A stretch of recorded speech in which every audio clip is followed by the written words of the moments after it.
как бы, вот когда с Батыровым мы начали общаться, и у него был такой период депрессии, одиночества, безденежья, совершенно такой, никто его не поддерживал, и у него даже мысли были о суициде, и он начал уничтожать свои картины. Был у него очень тяжелый период, и я ему говорила, ты не имеешь права, потому что твои картины это как дети. Ну, дети тоже разные наши бывают, удачные, не очень удачные, красивые, больные, здоровые, но это все дети, все равно нелюбимые, и мы даем им путевку жизни, потом просто помогаем им, что можем мы до конца своей жизни.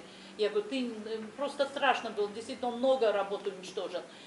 И я что хочу сказать, и он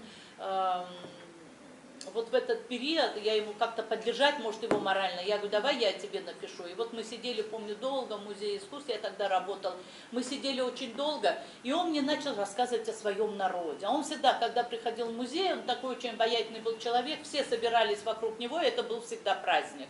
И все сводилось все равно к ногайской культуре, обычаям, обрядам.